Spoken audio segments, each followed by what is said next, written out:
Hi friends, welcome to my channel. நம்ம சேனலில் நம்ம இன்றைக்கி என்ன பார்க்க போகிறோன்னு பார்த்தீங்கன்னா, ரொம்ப எல்லாருக்குமே ரொம்ப பிடிச்ச ஒரு சூப்பரான தக்காளி பஜ்ஜி ரெசிபி தாங்க.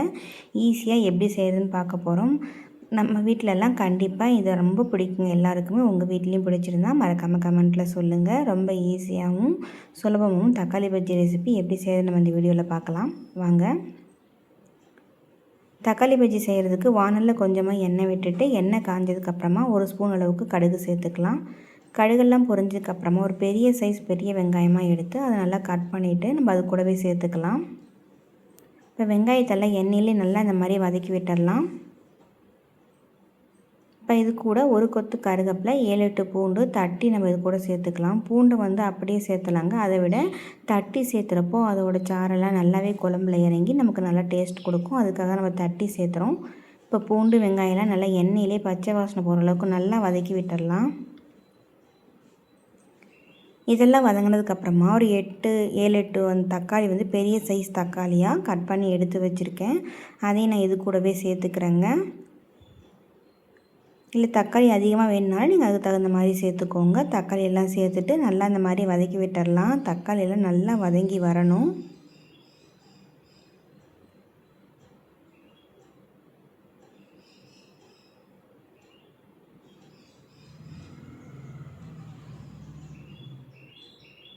இப்படி நம்ம செஞ்சு வச்சிட்டோம்னா 2 நாள் ஆனாலும் நமக்கு கெட்டு போகாதுங்க. நல்லா இந்த மாதிரி வதங்கி வதறதுக்கு தேவையான அளவுக்கு உப்பு சேர்த்துக்கலாம். உப்பு சேர்த்து வதக்கிறப்போ சட்டுன்னு நமக்கு வதங்கி வரும். அதுக்காக தான் ஃபஸ்ட்டே நம்ம உப்பு சேர்த்துக்கிறோம். உப்பு சேர்த்துட்டு நல்லா அந்த மாதிரி கலந்து விட்டுடலாம்.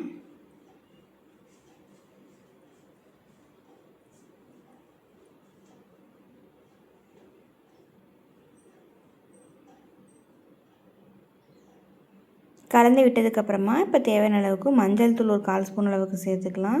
காரத்துக்கு மிளகாத்தூள் நான் 1 ஸ்பூன் அளவுக்கு சேர்த்துருக்கேங்க. உங்களுக்கு கூட குறை வேணும்னா பார்த்து கூட்டி குறைச்சி சேர்த்துக்கோங்க.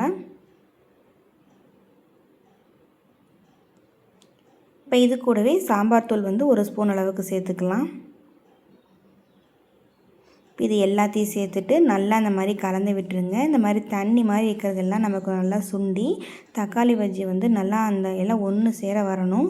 மீடியம் ஃப்ளேம்லேயே வச்சு நல்லா இந்த மாதிரி கலந்து விட்டுருங்க. நல்லா சுண்டி வரட்டும்.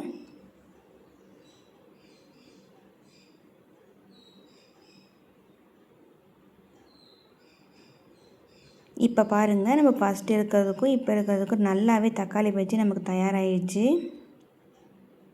இந்த ஸ்டேஜில் ஸ்டவ் ஆஃப் பண்ணிவிட்டு மல்லித்தழை தூவி நல்லா ஒரு தடவை நல்லா இப்படி கலந்து விட்டுருங்க.